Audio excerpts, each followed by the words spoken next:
Muslims of Reddit, what are some jinn stories you've heard? This one boy in my class really fucking gets on my nerves. He touches me, pulls me, puts his arms around me and pretends to be my friend.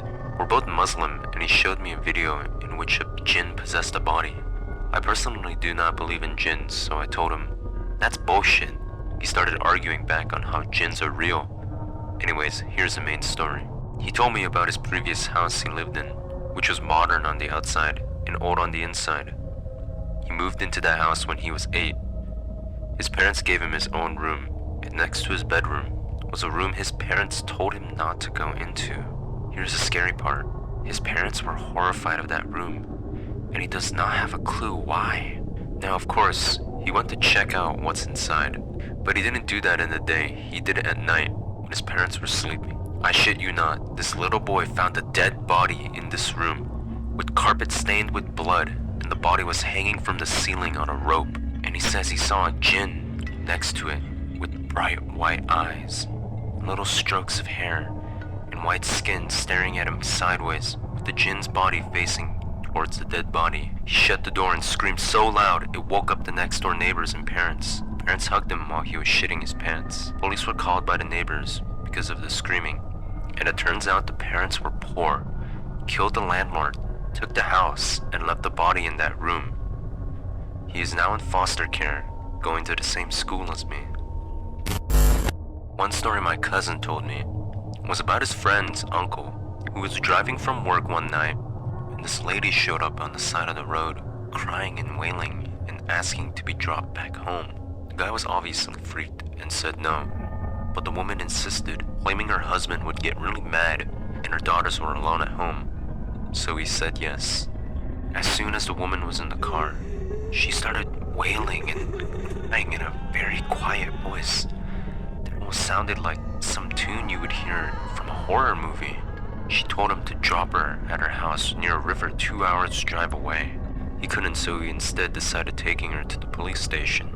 After 15 minutes, the woman stops crying abruptly, and the driver looks from the front mirror and sees that she has really long nails, and he noticed that her feet run the opposite way. He started getting really scared and thought of nothing other to do than read Ayat al-Kursi in a whisper. Hearing him, the woman started smiling and giggling, and as he raised his voice, she became quiet. After a minute, she told him to stop the car and drop her there. When she was getting out of the car, she told him that the only thing that saved him was him knowing Ayat al-Kursi in the Quran, and if he didn't, he would have been dead by now. My friend, very reluctantly, told me a story about his brother who went to university in Pakistan in the 70s. He had one roommate who the family was very close to. They had been studying together for years and can be seen living in a dorm together. They came home late one night, and my family friend's brother asked his friend to turn off the lights by the door because he was getting tired and wanted to go directly to bed.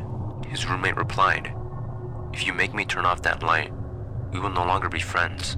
To which my family friend's brother laughed and said, "Come on, man, just turn off the light." They went back and forth for a while, his roommate resisting him continuing to ask him to turn off the light. His roommate's arms stretched from across the room and flipped off the light, and my family's friend's brother passed out from fear.